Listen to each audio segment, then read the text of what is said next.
Huddle Up Podcast is sponsored by Arena Eats. Log on to the website arenaeats.app, that's arenaeats.app, for the ultimate fan experience. At your favorite sports venue, Arena Eats mobile app, pre-order, express pickup, and in-seat delivery. How do you place your order?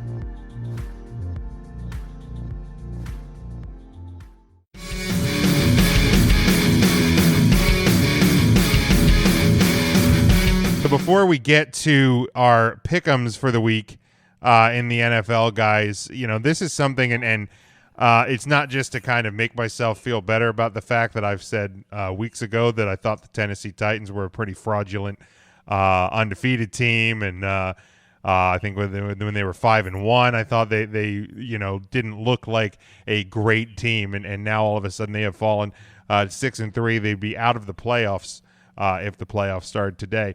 But it kind of like made me really come up to the question because, like, yeah, the Steelers, last undefeated team, they're 9-0. Currently, the leaders in the NFC, the Packers, and the Saints are at 7-2. But really, guys, is there a great NFL team right now? And I don't necessarily know that there is. I mean, you look at the Bills; they're leading the East.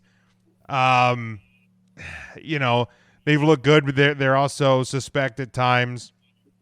The Colts and Titans tied for the lead in the South. I don't think either of those teams is very good. Chiefs at 8-1. The Chiefs might be your best team in the NFL right now, but like, and not that there has to be a quote unquote great team every year, or as we get closer to the end of the season, teams might start to put it together. Obviously, a pretty strange year with no training camps and all of that sort of stuff. So, but Matt, we'll kick it to you first here.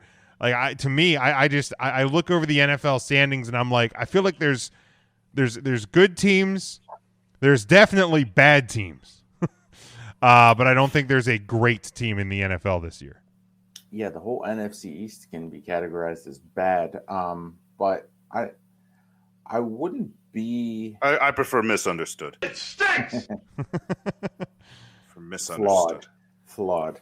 I would say that if not the Chiefs, I think even though it's easy to say the Steelers because they're undefeated, I think that their defense is catching up because we always kind of knew that the Steelers had the offensive firepower. They always had Big Ben who can throw it a mile, and they've always just drafted receivers who can just sprint down the field and catch the ball. And then Connor has just always been like a nice surprise. But the O-line's holding together. Ebron, I think, was a very smart under the radar get for them. I think that kind of Pittsburgh's always kind of known for having like the Heath Miller, Vance McDonald, like blocking physical tight ends. Sure. But now they actually have someone that can like be a playmaker, and they've drafted so well on the defensive side of the ball. And trading their first round for Minkah Fitzpatrick in a year where everyone was like, "What are you doing? This is a down season." But this is all just kind of built up to them having a pretty solid defense now too.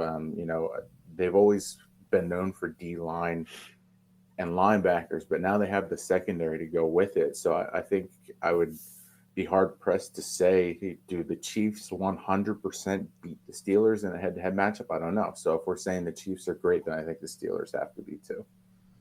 All right, Sean, how about you? Well, I think the Steelers definitely show flashes. I think they've had games where they even won by a score or two where I felt that it didn't look great. And you're right, the defense has come along. The defensive front has been there for a few years, and the pass rush is there. And I think that the secondary has come along with them. I'm not sure we're seeing the same Ben we've always seen. I mean, obviously with the plethora of weapons he has, you're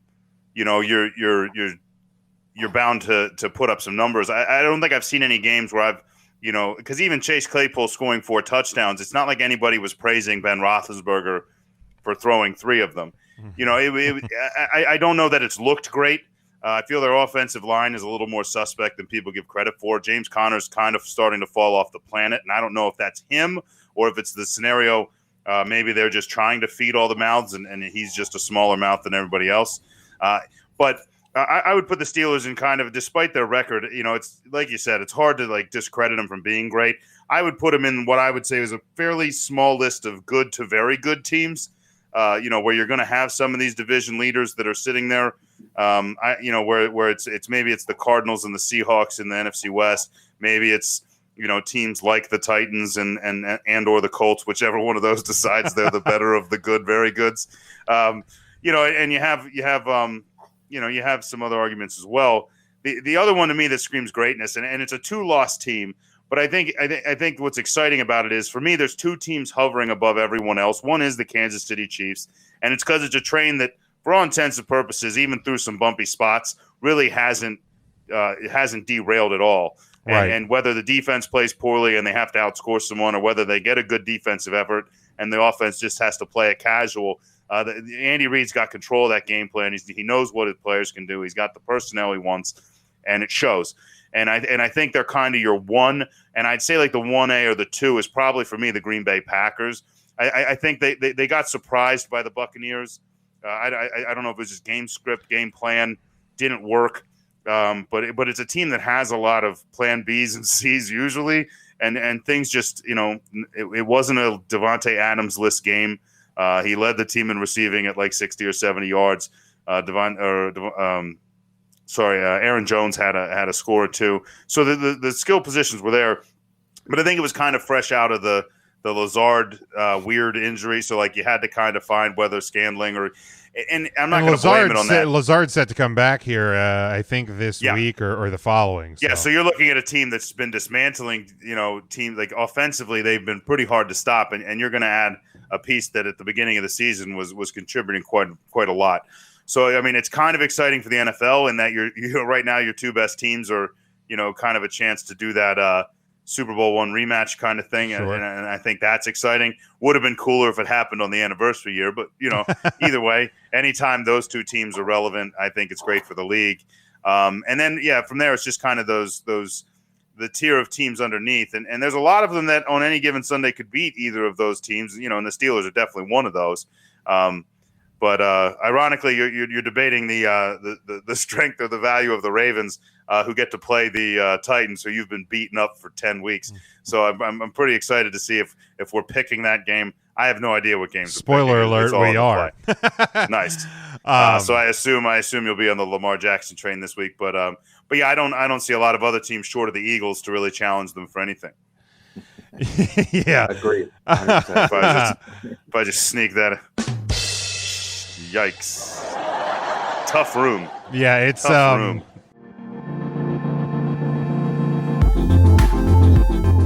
Huddle Up Podcast is sponsored by Arena Eats.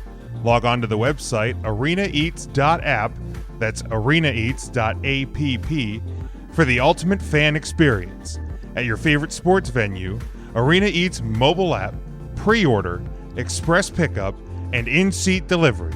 How do you place your order? Yeah, there's a lot more okay and bad teams than there are really good teams right now. But I love the fact that the Cardinals are sitting atop the AFC or the NFC West right now. Like, if you're the Houston Texans, you're sitting at 2-7 and you're watching DeAndre Hopkins make the catch of the year on Sunday, like as if you couldn't feel any dumber. You sit there and you watch that happen, and I can't even imagine what there is. There anything else the defensive backs could have done? No, there was 3 of them there. Like anything else, like looking at the play, could they have been in any better position whatsoever? Other than surrounding him entirely. I don't think so. The guy behind him should have also been in front of him, maybe. Maybe that would have been the only fix. Maybe. Even then, he would have just caught it over top of 3 people instead of 2. I guess. That's just baffling. It was a ridiculous catch. Did you guys see the meme where it was like, did you see 4 Bills lose in one picture, and it's the 3 defenders, and then Bill O'Brien was superimposed in as well? Yes. No, I did see the one where it was like happiness, joy, financial security, and then 2020. Yeah. So like the memes this year have been pretty good. Ryan asks, "Is this Fleet?" I'm pretty sure this is Fleet. Yeah, sure. We'll call it that. Yeah. As long as Yeah, you're watching, sure. you can call this whatever you want.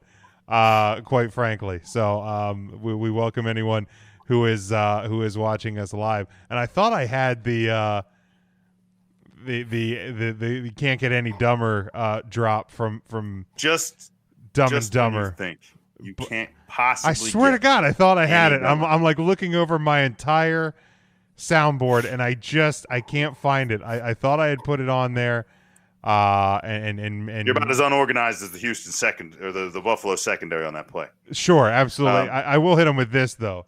You're a loser. That's to the Houston Texans.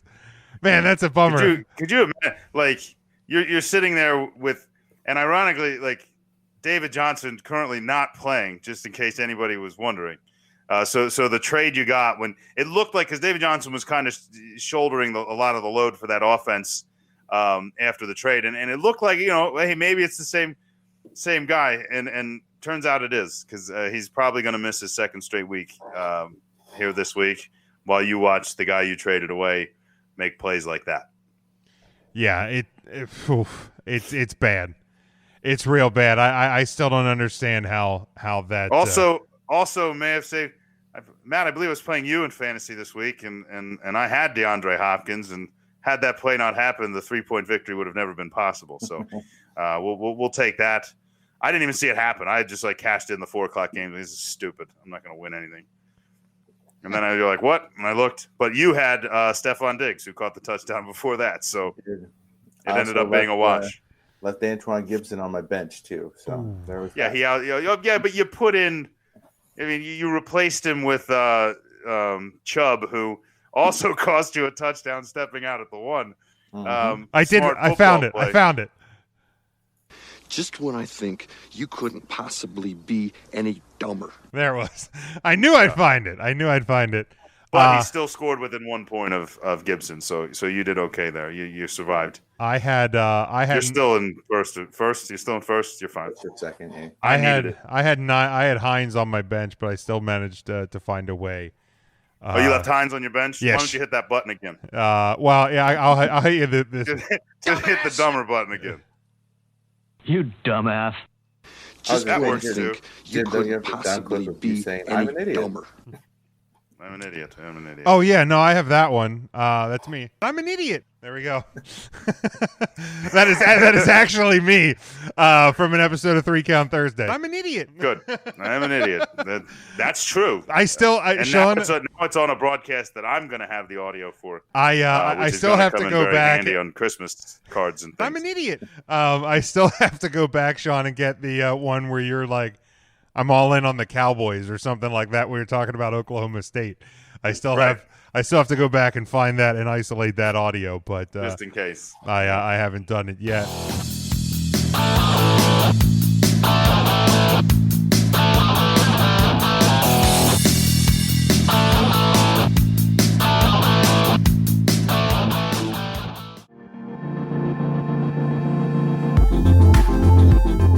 Huddle Up Podcast is sponsored by Arena Eats. Log on to the website arenaeats.app, that's arenaeats.app, for the ultimate fan experience. At your favorite sports venue, Arena Eats mobile app, pre-order, express pickup, and in-seat delivery. How do you place your order?